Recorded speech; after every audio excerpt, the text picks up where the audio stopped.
लालू यादव से मिले एससी के पूर्व जज और विपक्ष के उपराष्ट्रपति उम्मीदवार सुदर्शन रेड्डी। बीजेपी ने इस मुलाकात को लेकर सुदर्शन रेड्डी पर जमकर साधा निशाना। देश के सोल को बचाने के लिए वो किससे मिल रहे हैं? लालू प्रसाद। बीजेपी बोली पाखंड उजागर हो गया, अंतरात्मा की बात आप न करें। तो जहां सीरीज ऑफ करप्शन केस में कन्विक्शन है और प्रोसीडिंग पेंडिंग है, उनसे जाके आप मिलते हैं। उपराष्ट्रपति पद के लिए कल यानी मंगलवार को चुनाव होना है और इससे पहले भारतीय जनता पार्टी ने अब इंडी गठबंधन के उम्मीदवार बी सुदर्शन रेड्डी पर जमकर निशाना साधा है।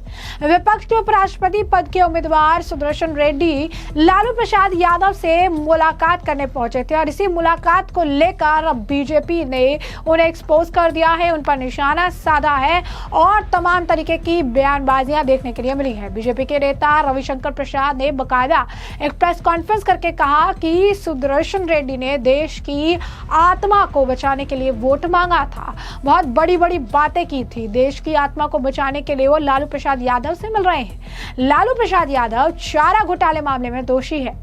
उन्होंने ये भी कहा कि वो कई अन्य मामलों में भी दोषी हैं, जमीन के बदले नौकरी देने के मामले में भी दोषी है। आप किस तरह के रिटायर्ड सुप्रीम कोर्ट के जज हैं जो ऐसे दोषी व्यक्ति भ्रष्टाचार के मामले में जिसका नाम है उससे जाकर आप मिलते हैं? क्या कुछ कहना है उनका, सुनिए। हम सभी जजेस की बहुत इज्जत करते हैं, चाहे वो सिटिंग जज हो या रिटायर्ड जज हो। लेकिन जब कोई जज चुनावी अखाड़े में आता है और कुछ बड़ी बड़ी बातें करते हैं तो सवाल तो उठेंगे। अब देखिए, उनका आज का स्टेटमेंट है, एक अखबार में छपा है, vote for me to save soul of the nation, opposition VP pick. और देश के कॉन्शियंस को बचाने के लिए बहुत बड़ी बड़ी बातें की गई है।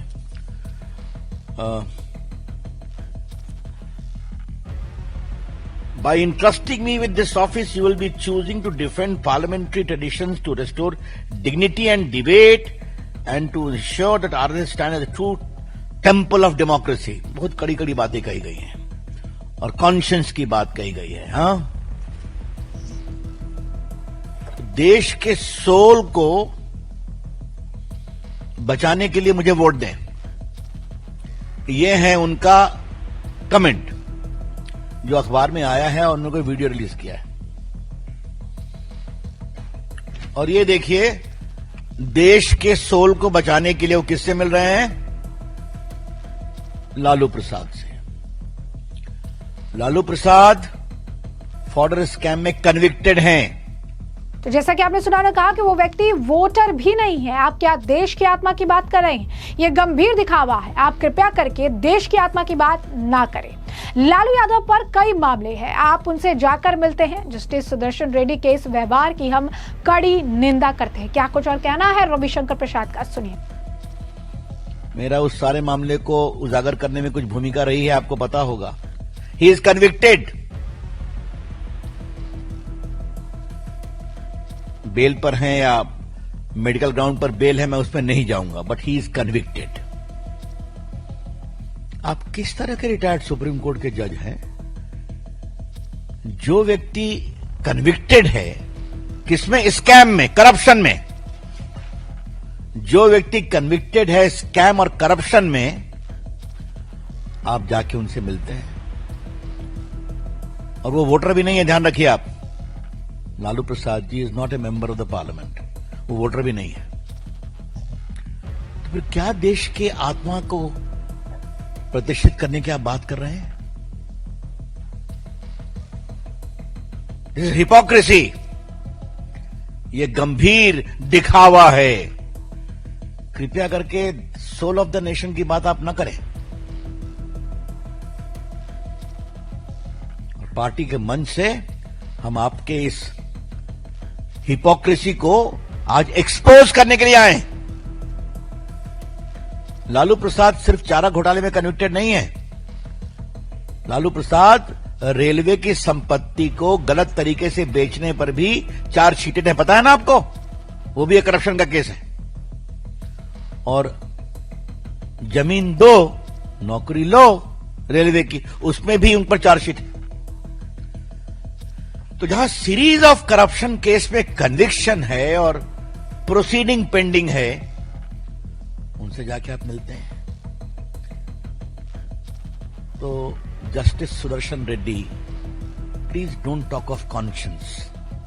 अंतरात्मा की बात आप न करें, और देश के आत्मा को तो बचाने की बात नहीं करें आप। It is hypocrisy in the extreme. BJP IT cell के प्रमुख अमित मालविया ने भी सोशल मीडिया पर पोस्ट किया और लिखा कि सुप्रीम कोर्ट के पूर्व न्यायाधीश और इंडी गठबंधन के संयुक्त उम्मीदवार बी सुदर्शन रेड्डी ने हाल में चारा घोटाले के दोषी लालू प्रसाद से मुलाकात की, जो संसद सदस्य भी नहीं है और उपराष्ट्रपति चुनाव में उनका कोई वोट नहीं है। यह न केवल एक भयावह दृश्य है, बल्कि एक उच्च संवैधानिक पद की आकांक्षा रखने वाले व्यक्ति द्वारा सार्वजनिक जीवन में ईमानदारी पर एक चौंकाने वाला बयान है। इससे भी ज्यादा चौंकाने वाली बात है कि आम संगीत सेवा निवृत्त न्यायाधीश और संवैधानिक नैतिकता के स्वयं भी जो है संरक्षकों की चुप्पी, उनका पाखंड उजागर हो गया है। बता दें आपको कि एनडीए के उपराष्ट्रपति पद उम्मीदवार सीपी राधाकृष्णन ने आज जदयू सांसदों से मुलाकात भी की। उनकी यह मीटिंग बिहार के नालंदा से सांसद कौशलेंद्र कुमार के आवास पर आयोजित की गई। मीटिंग के बाद जब मीडिया कर्मियों ने उनसे विपक्ष के उम्मीदवार वी सुदर्शन रेड्डी के बयान को लेकर सवाल किया, तो उन्होंने कहा कि हर कोई सिर्फ देश में रुचि ले रहा है। सुनिए क्या कुछ कहना था उनका। Thank you very much. Yes, everybody is taking interest only in the nation. Yes. Okay, thank you, sir. Thank you. तो जैसे कि आपने सुना, उन्होंने कहा कि हर कोई जो है देश में ही रुचि ले रहा है। साथ ही साथ आपको बता दें कि ये जो बैठक हुई, इस बैठक के बाद जो है लगातार, जैसा कि हमने आपको कहा कि इस तरीके से पूरा मेक श्योर किया जा रहा है कि किसी भी तरीके की क्रॉस वोटिंग ना हो, किसी तरीके की दिक्कत परेशानी ना हो। और वही इस मामले को लेकर राजीव रंजन सिंह का भी बयान सामने आया। क्या कुछ कहना है जदयू नेता का, सुनिए। कल उपराष्ट्रपति का चुनाव है और जनता दल यूनाइटेड के लोकसभा और राज्यसभा के सभी सांसद आज यहां एकत्रित हुए थे कौशलेंद्र जी के आवास पर। कौशलेंद्र जी ने सबको दिन के भोजन पर भी आमंत्रित किया था, और जो एनडीए के राष्ट्रपति के उम्मीदवार हैं राधाकृष्णन साहब, वो भी आए थे और उनकी भी सब लोगों से बातचीत हुई। मतदान कल होना है, मतदान की प्रक्रिया कैसे हो ताकि एक एक मत वैध करार हो, वैलिड रहे, इसके लिए सभी सांसदों ने प्रैक्टिस किया और उसको सभी सांसदों का मत जो है वैध हो, उसकी तैयारी हो गई है। तो जैसा कि आपने उनका बयान सुना, उन्होंने बताया कि कैसे हमने प्रैक्टिस किया है कि हम जो है कल वोट हम देने वाले हैं और ऐसे में कल का दिन बहुत अहम होने वाला है। उपराष्ट्रपति पद का चुनाव जो है कल होगा और यही कारण है कि हम आज प्रैक्टिस कर रहे थे कि जो है किस तरीके की कोई प्रॉब्लम कल ना देखने के लिए मिले। ये बैठक काफी ज्यादा अहम रही। देश के पूर्व उपराष्ट्रपति जगदीप धनखड़ ने 21 जुलाई की शाम अपने पद से इस्तीफा दे दिया था। यही कारण है कि दोबारा चुनाव कराए जा रहे हैं। उनका कार्यकाल 10 अगस्त 2027 तक था। कल यानी कि 9 सितंबर को चुनाव की प्रक्रिया सुबह 10 बजे शुरू हो जाएगी। इसके साथ ही शाम 6 बजे नतीजों का ऐलान किया जाएगा। उपराष्ट्रपति पद के लिए लोकसभा और राज्यसभा के जो सदस्य है वो वोट देते हैं। चुनाव में एनडीए उम्मीदवार का जीतना लगभग तय है। ऐसा इसीलिए क्योंकि उनके पास बहुमत से ज्यादा आंकड़ा है, लेकिन विपक्ष जो है वो इस मामले पर अलग रुख रखता है। इस मामले को लेकर जो है लगातार, जैसा कि हमने आपको कहा कि एक तरफ पक्ष और एक तरफ जो है विपक्ष के नेता हैं, और ऐसे में जहां एनडीए के पास आंकड़े हैं तो वही शिवसेना यूबीटी के जो नेता हैं आनंद दुबे, उनका कुछ और ही कहना है। सुनिए क्या कुछ कह रहे हैं। देखिए, राजनीति में जब आप आते हैं तो हार या जीत दो ही चीज होती है। आपको हार से डरना नहीं चाहिए और जीत से आपको अहंकार में नहीं आना चाहिए। हमें पता है कि संख्या बल एनडीए के पास ज्यादा है, लेकिन फिर भी हम लड़ तो रहे हैं। सीपी राधाकृष्णन हो और चाहे सुदर्शन बी रेड्डी हो, दोनों में से कोई एक ही जीतेगा। जिसके पास संख्या बल है जीतेगा, लेकिन एक टक्कर तो हो रही है। हम तो देख रहे हैं कि चंद्रबाबू नायडू क्या कर रहे हैं और भी बाकी जो दक्षिण के दल हैं वो क्या कर रहे हैं। हम तो यही उम्मीद करेंगे कि बी सुदर्शन रेड्डी जीतें। वो पूर्व जज रह चुके हैं, बहुत ही योग्य उम्मीदवार है। सीपी राधाकृष्णन जी भी योग्य उम्मीदवार हैं, लेकिन दोनों में से कोई एक ही जीतेगा। अब पूरी भाजपा लगी हुई है, ट्रेनिंग हो रही है, उनकी कार्यशाला चल रही है।